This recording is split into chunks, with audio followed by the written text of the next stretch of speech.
මම කැමතියි ඔයත් එක්ක කතා කරන්න ටික වෙලාවක් අපේ මේ හිතට එන සිතුවිලි පාලනය කරගන්න බුදුහාඳුරුවෝ කියපු ක්‍රම කීපයක්.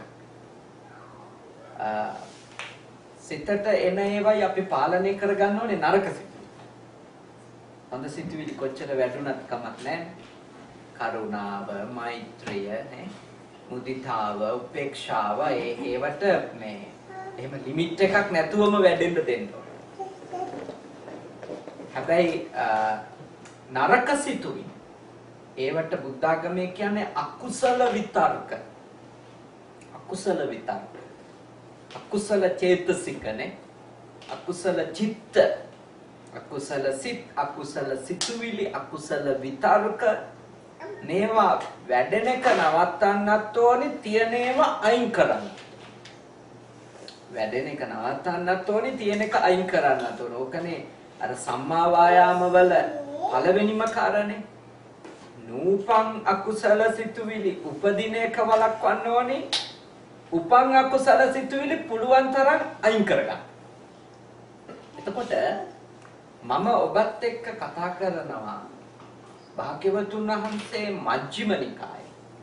මජ්ක්‍ධිම නිකායේ දේශනා කරපු විතක්ක සංතාන සූත්‍රය අසුරු කරගත්තු කාරණා කීපයක් කොහොමද අපේ මනසට එන මේ සිතුවිලි විතර්කයන් අකුසල විතර්කයන් එක්ක අපි කටයුතු කරන්න ඕන.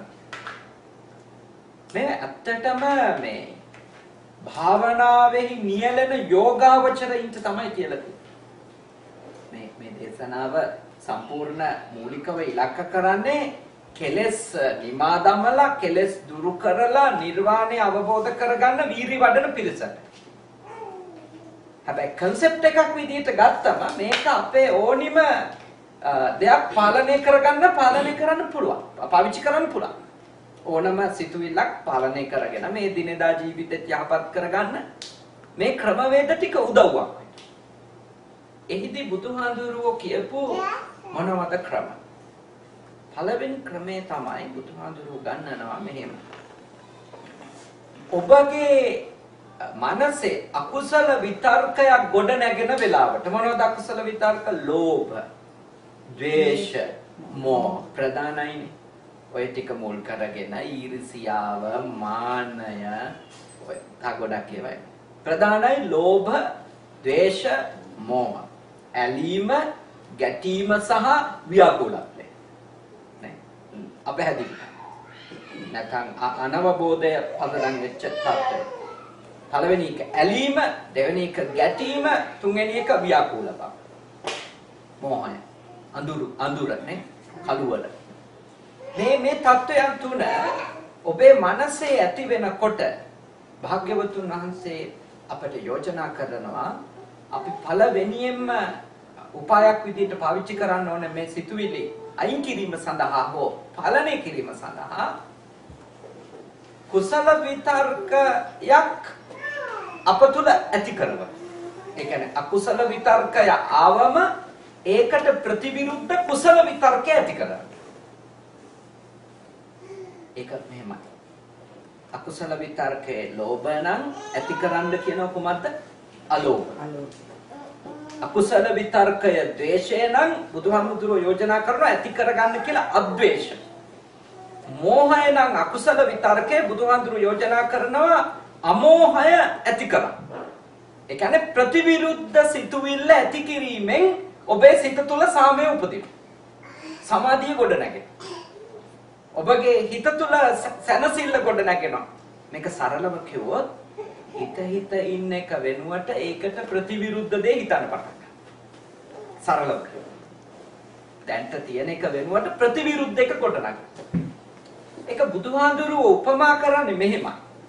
දක්ෂ වඩුවෙක් හෝ ඔහුගේ ගෝලයෙක් හෝ දරුවෙක් හෝ ඇණයක් අයින් කරන්න. ලීයක ගහලා තියෙන මේ ඇණයක් අයින් කරන්න පාවිච්චි කරන්නේ කුමක්ද? තව ඇණයක්. ඇණයක් අයින් කරන්න ලෑල්ලක ගහලා තියෙන පාවිච්චි කරන්නේ තව ඇණයක්. එතකොට ඒ ඇණේ තියලා තට්ටු කරාම ලීයකින් අර ඇමිනිලා තියෙන ඇනේ ගැලවිලා ඒ වගේ තමයි බුදුහාඳුරෝ මෙහිදී අපිට පෙන්නනවා සිතුවිල්ලක් අයින් කරන්න සිතුවිල්ලක්ම පාවිච්චි කරන්න. පැහැදිලිද? සිතුවිල්ලක් අයින් කරන්න සිතුවිල්ලක්ම පාවිච්චි කරන්න. ඒක හරිය දැන් ලංකාවේ පොඩි කාලේ ලංකාවේ ඉඳපු අය ඉන්නවනේ නේ. පොඩි කාලේ අපි ගම්වල අර මේ යද්දී රඳු කැලෑවල නේ කටු ඇනෙනවා. කටු ඇනුනම කොහොමද අයින් කරන්නේ? කටුව අන්න හරි. කටු ඇනුනම අයින් කරන්නේ කටුවකින්. එතකොට ඒ කටුව ඒ කියන්නේ අයින් කරන්න පාවිච්චි කරන කටුව හැමතිස්සෙම හොඳ කටුවක්. නේ? හොඳ කටුවක් ඈ. දෙහි කටුවක් වගේ හොඳ කටුවක් තමයි ගන්නෙ නේ. නිදි කුඹ කටු ගන්න. එතකොට එතන මොකක්ද කියන්නේ? නරක විස සහිත කටුව අයින් කරන්න විස නැති තියුණු ආයි කැඩෙන්නේ නැති හොඳ කටුවක් පාවිච්චි කරන්න. ඒ වගේ තමයි අපේ හිතේ ඇතිවෙන අකුසල විතර්කයක් කියන්නේ ඇනිච්ච විස කටුවක් වගේ එකක්. ඒක අයින් කරන්න බුදුහාඳුරෝ මජ්ක්‍ධිම නිකායේ විතක්කසංතාන සූත්‍රයේ අපිට පළවෙනියෙන්ම යෝජනා කරනවා අර දෙහි කටුවක් වගේ හොඳ කටුවක් පාවිච්චි කරන්නේ නැත්නම් හොඳට උණු වතුරේ තම්බගලා ගත්තු යකඩ සුදු යකඩ කටුවක් පාවිච්චි කරනවා වගේ හොඳ සිතුවිල්ලක් ඇති කරගන්න. කුසල සිත්. එක මේ කියන කාරණාව ලේසි වැඩක් නෙමෙයි. ලේසි වැඩක් නෙමෙයි. කටුව උපමාවට ගත්තට මොකද මේ කියන්නේ ඇත්තටම power to power කියලා නේ. බලයට බලයක් යොද. එතකොට අර බලය අරක දුර්වල කරන්න පුළුවන්. හැබැයි ප්‍රබල බලයක් අතෙන්ට ගේන්න ඕන. සිතත් එහෙම එක.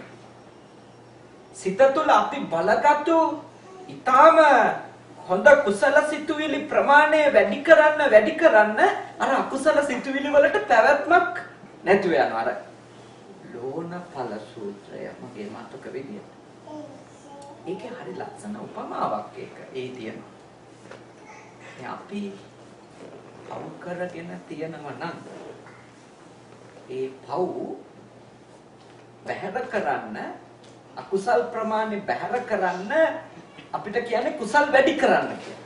ඒක උදාහරණකින් කියනවා මේ වගේ. දැන් අපි මේ කෝප්පෙට දැම්මොත් එහෙම ලුණු හැන්දක්. ලුණු තේ හැන්දක් දැම්මොත් මේකේ තියෙන වතුර ප්‍රමාණය හැටියට අනිවාර්යයෙන්ම ලුණු රහ දැනෙනවා. නේ? හැබැයි අපි ලුණු හැන්දක් දැම්මොත් ගඟකට අපි ලුණු හැන්දක් දැම්මොත් පොකුණකට නේ ලුණු හැන්දකුත් දාලා තියෙනවා හැබැයි වතුර ලීටර් ගාන වැඩි කරලා තියෙනවා. එතකොට එන්නේ කියනවා අපේ අකුසල් ප්‍රමාණයක් තිබුණත් අපි කරමු. වතුර ප්‍රමාණය හෙවත් කුසල් ප්‍රමාණය වැඩි කරන්න අර අකුසලයට බලගතු වෙලා එන්න බැහැ. ඉදිරිපත් වෙලා අපිට නරක විපාක ගෙනල්ලා දෙන්න බැහැ. පැහැදිලි නේද මම කියන්නේ? ඒ හින්දා අපි කාට අපේ හිත හදාගන්න තියෙන හොඳ උපායක් තමයි එන සිතුවිල්ලේ ප්‍රතිවිරුද්ධ එක හොයාගන්න. හොයාගෙන ඒක උපදව ගන්න වීර්ය ගන්න. ලෝභය නිසා රාගය නිසා අපි විඳවනවනේ. ඇලීම කියන්නේ ඉතින් විඳවිල්ලමනේ නේද? නැත්ති රාග සමෝවක් ගින්නේ. ඇලිල්ලට සමාන වෙන ගින්නක් නෑනේ. පිච්චෙන එකමනේ වැඩේ. නේ ඉතින් ඇලීම ඇති කරගත්තම ගතින් ඇලෙනකන් එවත් ඒක අපේ කරගන්නකම් පිච්චෙනවා. අපේ කරගන්න ලැබෙයිද නැද්ද? පිච්චෙනවා. ගතිනුයි හිතිනුයි දෙකෙන්ම අපේ කරගත්තට පස්සේ ආයෙත් පිච්චෙනවා. මට ඕන විදියට මේ ඉඳීද නැද්ද? තියාගන්න පුළුවන් වෙයිද නැද්ද නේ? හොර කරයිද නැද්ද? බොරු කරයිද නැද්ද? ඔච්චර බයෙන්ද ඉන්නේ නේ? ඉතින් ආයේ ඒ ගින්න ඔය දර ගින්නට වඩා පිච්චෙන එක. තෙල් වලින් පෙට්‍රල් වලින් එහෙම හැදෙන ගින්නට වඩා ලොකු ගින්නක් ඇලුනම තියෙන ගින්න. ඉතින් බුද්ධාගම කියන්නේ තේන්දි මොකද්ද? ඔබට ඇත්තටම සැනසෙල්ල ඕන නම් ඔබ ඇති කරගන්න ඕන නොඇලීම. ඔබ නොඇලීම දියුණු කරන්න තමයි ඔබට ඇලීම නිසා ඇතිවෙච්ච අසහනේ දුර වෙන්නේ. පැහැදිලිද? ඒකට වීර්යය ඕන. මේ එකක්වත් මේ කකුල් දෙක උඩ තියාගෙන මේ බොහොම සුඛෝපභෝගීව කරන්න පුළුවන් වැඩ. මේ ඔක්කොම කැපකිරීම. කැපකිරීම. ලොකු වීර්යයක් ඕනි. හැබැයි බුදුහාමුදුරුවෝ අපිට මැප් එක පෙන්නලා තියෙනවා නේ. සැනසෙල්ල ඕන නම් ඔයා මෙන්න මේ මැප් එකේ යන්න. ඔයාට විඳවනවා කියලා දැනෙනවනේ. ඔයාට දුකක් තියෙනවා කියලා දැනෙනවා නම් තේරෙනවා නම් දුකට හේතුව කොස් එක හොයාගන්න. මොකද හේතුව? හේතුව තණ්හාව නම් තණ්හාවේ ප්‍රතිවිරුද්ධය හේවත් අද්වේෂය මේ අලෝභය නේ තණ්හාවේ ප්‍රතිවිරුද්ධය අලෝභය ඔබ තුළ දියුණු කරගන්න බලන්න. ඒකට ඉතින් උපායන් බුද්ධාගමේ කියනවා දාන, ශීල, භාවනා නේ. මේවා කියන්නේ තණ්හාව දුරු කරගන්න තමයි. දාන, ශීල, භාවනා තණ්හාව දුරු කරගන්න අපිට තියෙන ප්‍රායෝගික පුරුදු. අතක බහුසුතකම. බුද්ධිය දියුණු කරගන්න. එතකොටත් ඇලීම අඩු වෙනවනේ. බුද්ධිය ප්‍රඥාව දියුණු වෙන්න අපේ ඇලීම අඩු වෙනවා. දාන ශීල භාවනා වලින් කරන්නේ ඒකම තමයි. එතකොට පළවෙනි ක්‍රමය ඕක. පළවෙනි උපාය ඕක අපේ අකුසල් සිතක් ආවම ඒකට සැනසෙල්ලක් හොයාගන්න කුසල සිතක්. දැන් ද්වේෂය આવොත් අද්වේෂය. ද්වේෂය આવොත් අද්වේෂය. ඒක ප්‍රතිවිරුද්ධයි. ඊර්ෂ්‍යාව આવොත් ඊර්ෂ්‍යාව කාන්තිම නරක ද්වේෂ මූලික මනෝභාවයක් නේ. ඊර්ෂ්‍යාව කියන්නේ අනුන්ගේ සම්පත උහුල ගන්න බැරි කම. අනුන්ගේ සැපය දරා ගන්න අපිට බැරි කම. දැන් ඒක එන්නේ හැමතිස්සෙම කොහොමද? අපි අපගේ සැපත ගැන තෘප්තිමත් නැතිකම. අපි අපිට තියෙන ජීවිතය ගැන අපිට තියෙන සැපය ගැන අපි තෘප්තිමත් නැත්නම් අපිට හැමතිස්සෙම අනිත් එක්කෙනාගේ සැපත සම්බන්ධව ඊර්ෂ්‍යාවක් උපදිනවා. ඉතින් බුදුහාමුදුරුවෝ කියන්නේ ඔබ තුල මුදිතාව වඩන්න. මුදිතාවේ විශේෂිතම ලක්ෂණය තමයි ඔබ සම්බන්ධව තෘප්තිමත්.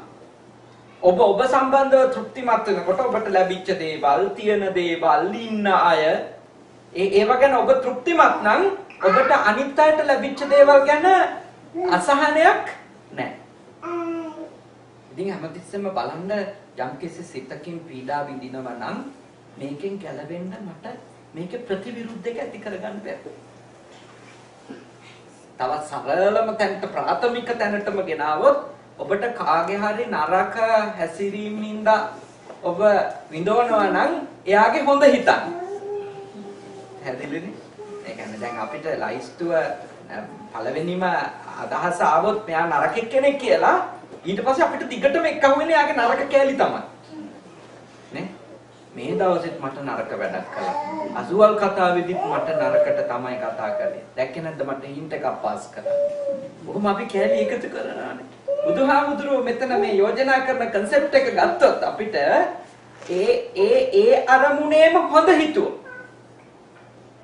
ඒ තැනත්තාගේම ඒ තැනත්තියගේම යහපත් ඒවා හිතුව. අර නරකත් එක්ක තිබිච්ච ගැටුම ඉවර වෙලා. ප්‍රතිවිරුද්ධය දියුණු. ඇති වෙලා තියෙන සිතුවිල්ලේ ප්‍රතිවිරුද්ධ සිතුවිල්ල උපදවා ගන්න කියන එක තමයි පළවෙනි එක. මේක උපරිමයට ගියාම නිවන් මාර්ගටම අවමෙට ආවම මේ ලෝක ජීවිතය.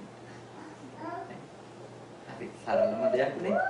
ඕන කෙනෙක් එක්ක ඩීල් කරන්න ඕන නම් එයාගේ හොඳ ටිකක් අඳුරගෙන ඒවත් එක්ක ඉන්න. ඒවා වැඩිපුර හිතන්න. මේ කාරණාව නිසාත් මෙයා හොඳයි. මේ කාරණාව නිසාත් හොඳයි. මේ කාරණාව නිසාත් මෙයා මට උපකාරයක්. මේ කාරණාව නිසාත් මට මෙයා උපකාරයක්. මොකද නරක එක ඔළුවට දාගත්තු ගමන් තියෙන්නේ ඔක්කොම එකහුවෙන්න නරක ඒවා. හැරුණත් හොඳ නෑ, බැලුවත් හොඳ නෑ, කෑවත් හොඳ නෑ නේ. ඇවිද්දත් හොඳ නෑ. ඔය සමහර අයගේ ප්‍රශ්න විසඳන්න බැරි ඕකයි. ඒගොල්ලෝ ඉන්නේ පළවෙනියටම ඇතිවෙච්ච ඉම්ප්‍රෙෂන් එකෙන් තමයි නේ. පළවෙනියටම ඇතිවෙච්ච මනෝභාවයේ මුළු හැම එකක්ම තීරණය කරනවා. එතකොට ඒ කාටවත් මේ රටේවත් ලංකාවේවත් කොහෙවත් ජීවිතයක් ඒ සම්බන්ධකම් ඇතුලේ කිසිම සතුටක් නැහැ. මොකද හේතුව හැමතිස්සෙම එයා එකතු කරගන්නේ අර නරක తත්වයේ පෝෂණය කරන එක. එහෙනම් ඔබට මේ සාමාන්‍ය මිනිස් ජීවිත ලස්සනට ගෙවන්න ඕන නම් කෙනෙකුගේ හොඳ දකින්න, යහපත් පැත්ත දකින්න. අකුසල සිතෙන් නිදහස් වෙන්න ඕන නම් ඒ අකුසල සිත වෙනුවට කුසල සිත උපදව ගන්න උනන්දු වෙන්න. ඒක හරියට හොඳ කටුවකින් නරක කටුවක් අයින් කරනවා. සිතුවිල්ලක් පාවිච්චි කළා තව සිතුවිල්ලක් අයින් කරන්න. හැබැයි හැමතිස්සෙම අයින් කිරීම සඳහා පාවිච්චි කරන සිතුවිල්ල බලගත්තු කුසල සිතුවිල්ලක් වෙන්න. තියුණු සිතුවිල්ලක් වෙන්න. ඒක හෙල්ලෙන්නේ නැති ශාවර සිතුවිල්ලක් වෙන්න. එතකොට තමයි ඔබට ඒ අසහනයෙන් නිදහස් වෙන්න.